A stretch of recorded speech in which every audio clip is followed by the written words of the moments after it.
Okay, today we're going to go through this box of Lesney Matchbox toy cars and find a few that we want to customize. There's some of these. Number 21, this is the milk bottle float calmer truck. I like these quite a bit. This is a great one to customize. I might pull a few of these out of here. They got the milk bottles in the back, and this is another one I like too. This is the mobile canteen. Those are great for customizing. And this is the refrigerated GMC truck. And this was the first one I started customizing quite a while back. And then this as well. This is the other calmer. This is the ice cream truck. So let's pull these out of here. These are the calmer milk float truck. I want to take a few of these and we're going to get them ready to customize.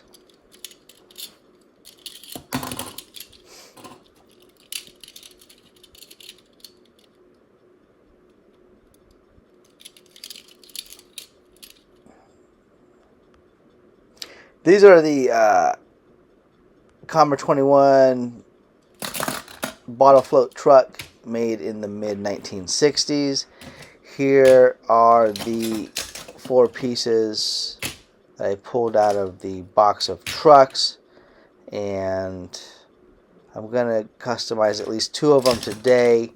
I noticed that 2 of them have the rivets or the posts that need to be drilled out, and the other 2 have just the tongue that needs to be kind of pried out with a flat blade screwdriver.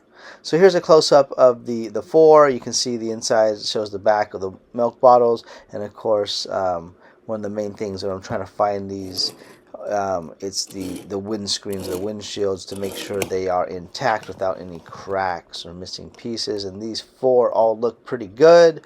I'm not seeing any real visible cracks or chips in the windscreens. So once we take this apart, those windscreens will go into the restoration process, which is basically putting them into a jar with some furniture polish, which is essentially wax, and it helps to restore the windscreens.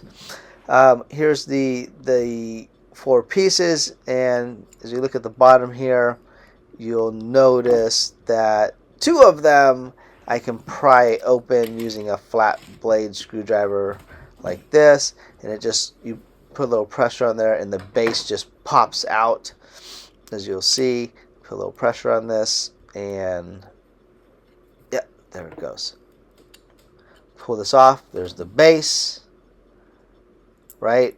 There's the interior insert next that has the milk bottles. That's the white piece.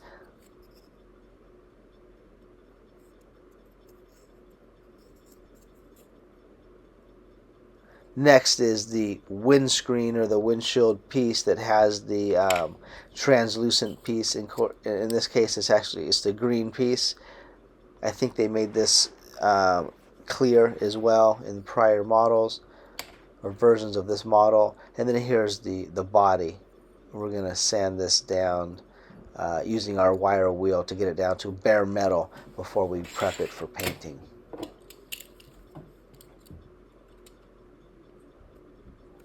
Ooh, this one's a little different.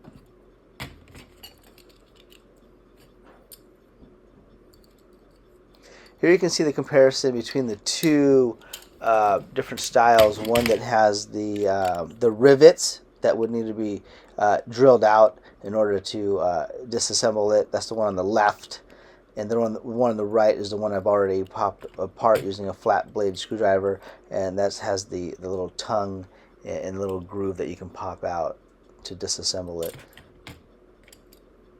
So 2 of the 4 here are the rivet style, and then 2 are the tongue and groove style that you could pop out with a screwdriver. So here's the second one. We're going to pop open the second one here to pull apart the components. Just put a little pressure here in this little gap using the flat blade screwdriver, and then it just pops apart. There's the base with the wheels on it. It has the white insert, and in this case it's the interior piece with the milk bottles. This one's a little stuck. Maybe the metal just kind of bent a bit, so it's kind of holding it in there. Here we go. Here's the there's the white insert, the milk bottles, and then the translucent windscreen or windshield piece.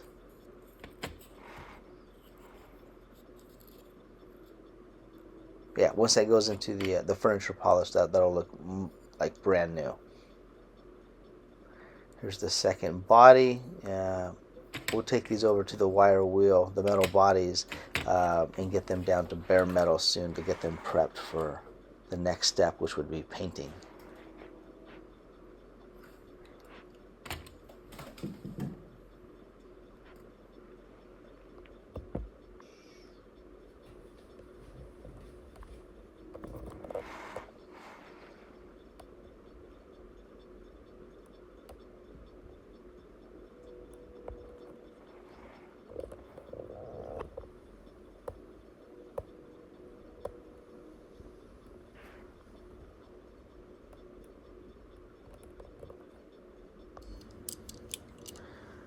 Okay, so I had the metal bodies here, and I want to use this small pair of vice grips to hold the piece while I use this electric wire wheel to remove the paint. It's my first time using this wire wheel to remove the paint, so let's see how this works out. I have to hold it pretty steady using the vice grips, and then putting a little pressure against the wheel to make sure that the wire goes into the little grooves of the metal and into the details of where the paint is. Whether you can see there on the grill, this is it works really well. So let's go around the whole piece here. Might take maybe a couple minutes for the whole thing, but definitely much better than my previous process of using the heat gun and a wire brush, a handheld wire brush to remove the burnt paint.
So we're going to continue to remove the paint here off the body. Once we get it down to bare metal all around, including all the little nooks and crannies, we'll get this set up over in our paint area so that we can paint this with a couple coats of white paint. So let's continue to wire wheel this thing and get the paint off of it and get it close to being a shiny bare metal all around.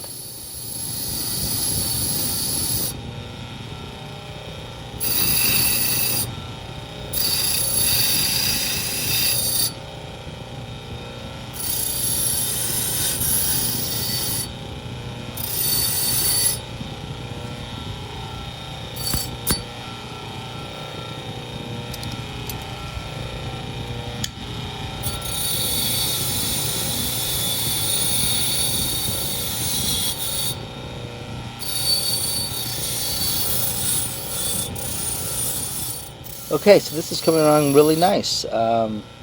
Paint's coming off very well, and I'm getting down to the bare metal here, and it's incredibly shiny as it gets polished here with the wire wheel. Yeah, this is great. These are about ready to go to painting. I'll have to hit them with a handheld wire brush to get into the little hard to get places that the wheel couldn't get to, but for the most part, this is a great way to remove the paint here.